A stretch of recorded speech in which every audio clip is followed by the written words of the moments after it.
Bahkan ada yang meninggal. Titik awal untuk penipu itu saya bilangnya yang sudah menggelapkan dana miliaran, ratusan jamaah itu juga baru jamaahnya masih banyak yang belum speak up. Total kerugian itu 4M. Kasus dia itu yaitu penyalahgunaan uang umroh dan juga haji. Jadi saya di sini mungkin salah satu jamaah yang membuat langkah baru yaitu melaporkan dia, karena itikat baik pun sudah kita gunakan sebaik mungkin dan semaksimal mungkin, tapi kalau pelaku ini sudah tidak ada rasa empatinya. Seperti yang Mas dan kakak tahu ya, bahwa saya ini kan masih muda, saya masih bisa melangkahkan kaki ke sini, saya masih punya energi untuk membuat laporan. Tetapi banyak sekali korban itu umurnya 55 tahun ke atas, bahkan ada yang sampai meninggal dunia. Ada juga yang sampai stroke, bahkan mohon maaf ada sampai anaknya mengalami gangguan jiwa karena memikirkan kasus ini. Korbannya juga bukan hanya di Bogor, tapi di mana-mana, Jabodetabek dan di luar kota lainnya. Jadi kalau ditanya ini siapa, ini adalah Cisha Family. Namanya Cisha Virginia Gitari. Dia ini selama ini mengklaim dirinya ini dermawan di bawah yayasan Cisha Family yang dia punya.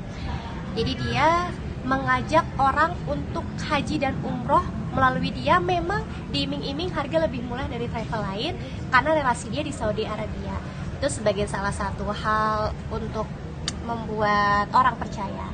Tidak hanya itu, aksinya juga selalu dia gunakan dengan cara membuat acara-acara besar dan mengundang para calon korban. Dia sengaja membuat acara besar untuk mendapatkan umpan yang lebih besar. Dia tahu kelemahan dia itu bahwa orang kayaknya nggak tahu nih kalau saya penipu. Dia tipu, uangnya disalahgunakan, bahkan ada yang menunggu dari 2019. Ada juga yang menunggu dari 2020, bahkan parahnya haji tahun 2022 tidak ada satupun yang dia berangkatkan. Uangnya pun tidak tahu kemana. Kita sebagai korban, upaya baik sudah kita lakukan dengan cara melihat itikat baik dia, kesabaran juga sudah ekstra, tapi ternyata pelaku ini tidak ada rasa empati sama sekali. Ya, dia hanya bisa menjanjikan janji palsu. Saya di sini hanya memperjuangkan hak-hak korban dan saya tidak mau ada penipuan lagi. Sudah cukup kami, karena sekarang pun kami seperti kucing-kucingan, harapan palsu, orangnya masih berkeliaran. Makanya dengan adanya saya membuat laporan ke Polsek ini, senantiasa semoga dia tahu bahwa korban ini sudah tidak diam lagi, sudah muak, dan berharap orang-orang di luar sana yang sekarang calon korban-korbannya tahu bahwa dia ini udah dicari banyak orang kayak gitu.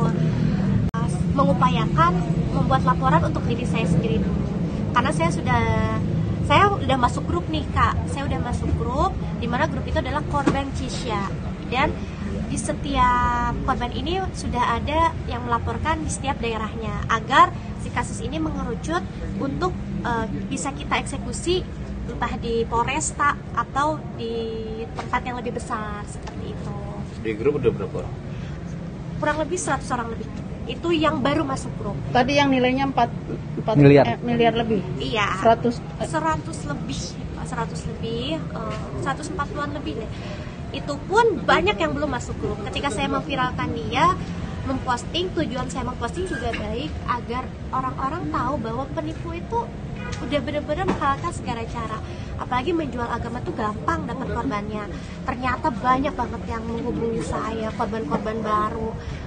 Wah, itu pun yang belum masuk grup. Makanya 4 miliar tuh baru kotor gitu loh. Maksudnya masih banyak hal-hal yang kita nggak tahu.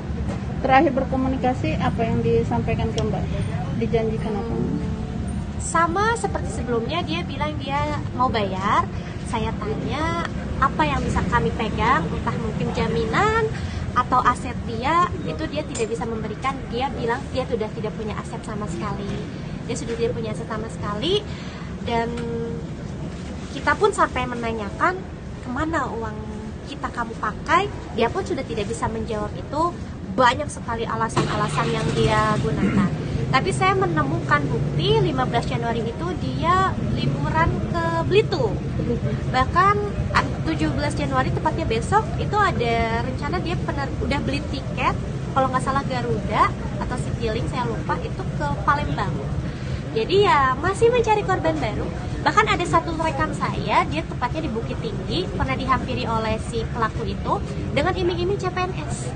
Jadi kamu mau masuk CPNS ini nggak? Si pelaku ini udah sampai Bukit Tinggi, tapi karena teman saya ini tahu dia sudah banyak kasusnya, akhirnya dibatalkan. Terakhir komunikasi itu tanggal 15, Mbak. Oh, terakhir komunikasi itu, iya, terakhir komunikasi kita sekarang tanggal berapa ya, Kak? Tanggal 7 November 2020 di hari itu. Transaksi terakhir itu 9 November dan transaksi awal itu di Agustus. Sampai sekarang 2023 tidak ada kejelasan, uang nggak balik, dan untuk keberangkatan itu udah impossible banget. Tapi saya itu total kerugian saya 200 juta. Tapi banyak sekali di luar sana yang total kerugiannya 600 juta, 700 juta, 400 juta, 500 juta, bahkan ada yang sedikit. Jangankan yang besar, yang sedikit saja yang di bawah 20 juta dia belum refund gitu. Yang Mbak 200 juta itu berapa orang? Itu keluarga saya. Keluarga saya 11 orang dengan saya. Tapi pada saat itu memang kalau dihitung-hitung emang itu di bawah standar ya. Saya juga akuin. Itulah kita harus belajar bahwa jangan pernah percaya siapapun. Saya sama dia tuh kenal, Mbak. Jadi dia bukan klien atau bukan orang yang dikenalin. Saya percaya aja dia orang baik, karena selama ini dia nge-branding dirinya flexing, seolah-olah dermawan, memberangkatkan orang banyak dan sebagainya. Tapi ternyata memang itu hanyalah akal-akalan dia saja. Dia mendapatkan dana-dana dari banyaknya korban lain. Bapak hafiz Quran, ambil jenazah, ustadz-ustadz terpencil yang berharap bisa berangkat ke Baitullah. Mereka sampai sujud-sujud ke si Cisya ini, uangnya nggak balik. Di situ saya sakit. Mungkin saya hadir di sini pun untuk membawa semua korban untuk sampai kapan kita kucing-kucingan gitu. Kita harus laporkan ini. Saya tahu kelemahan semua korban itu adalah masih berharap uang balik, dan pelaku pun tahu dengan mengiming-imingkan di chat, besok saya transfer ya Bu, luluh lagi gitu. Gak ada. Di Sentul Nirwana City, KTP dia sih sekitaran Bogor juga. Mbak kenalnya apa teman? Kenalnya itu, jadi waktu itu saya pernah ke trip ke Turki, dia salah satu peserta trip saya. Sekarang pelaku ada di info terakhir dia diamankan di rumah ibunya, tepatnya di Ciledug. Di Bogor nggak ada kantor gitu ya? Jadi gini, dia ini selama ini berdiri Cisya Family.